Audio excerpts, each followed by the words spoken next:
Welcome to Thoughts on the Market. I'm Sheena Shah, lead cryptocurrency strategist for Morgan Stanley Research. Along with my colleagues bringing you a variety of perspectives, today I will be asking the question, are cryptocurrencies currency?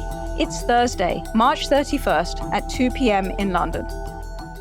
Did you really buy that house with crypto? Or did you just sell your crypto for dollars and use dollars to buy the house? Crypto skeptics think that goods cannot be priced in cryptocurrencies like Bitcoin, primarily because their price is too volatile. But at some point, if crypto begins to be used for enough purchases of everyday goods and services, prices may begin to stabilize. Increased stability will further entice consumers to use crypto, and the cycle will continue.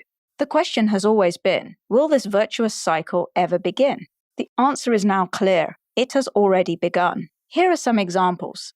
Firstly, paying with cryptocurrency needs to be as easy as paying with a credit or debit card today. Over 50 crypto companies and exchanges have issued their own crypto cards, and these are attached to the Visa or MasterCard payments networks, meaning they're accepted all around the world. In the last quarter of 2021, Visa said its crypto-related cards handled $2.5 billion worth of payments. Now that may sound small, at less than 1% of all Visa's transactions, but it is growing quickly. The difficulty in increasing crypto adoption is getting the merchant to accept crypto. It needs to be easy and cheap, which is something lots of new crypto companies and products are trying to achieve. Secondly, many would argue that something can only be a currency if you can pay your taxes with it. Even that is changing today. Over the past year, local and some national governments have introduced or proposed laws that will allow its residents to use cryptocurrency to pay their taxes. El Salvador famously made Bitcoin legal tender in its country in 2021.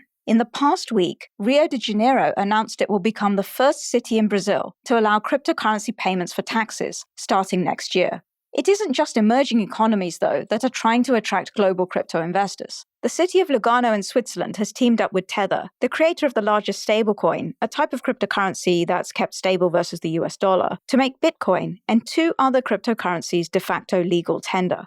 In the US, Colorado is hoping to become the first state to accept crypto for taxes later in the year, and Florida's governor is investigating the logistics of doing the same. Both these proposals may be difficult to put into law in the end, as the US Constitution doesn't allow individual states to create their own legal tender, but it hasn't stopped these proposals and more from coming in. In both these examples, the receiver of the crypto typically immediately converts to fiat currency, like US dollars, through an intermediary service provider. So let's come back to our original question. Did you really buy that house with crypto? In February, a house in Florida was sold for 210 Ether, the second largest crypto, or the equivalent of over $650,000. Interestingly, the seller received the Ether but didn't liquidate into US dollars soon afterwards due to market volatility, because the value of Ether in US dollars fell by around 10%. Consumers and businesses are increasingly wanting to transact in cryptocurrency. Maybe most are simply wanting to trade the value of the asset, but as it becomes easier to transact in crypto and legal structures are defined, cryptocurrencies could start to become currency. The question is, will the virtuous cycle continue or be broken? Cryptocurrencies are beginning the long journey of challenging US dollar primacy, and the president's recent executive order on digital assets shows little sign of regulators getting in their way for now. Thanks for listening. If you enjoyed Thoughts on the Market, share this and other episodes with a friend or colleague today. The preceding content is informational only and based on information available when created. It is not an offer or solicitation, nor is it tax or legal advice. It does not consider your financial circumstances and objectives and may not be suitable for you.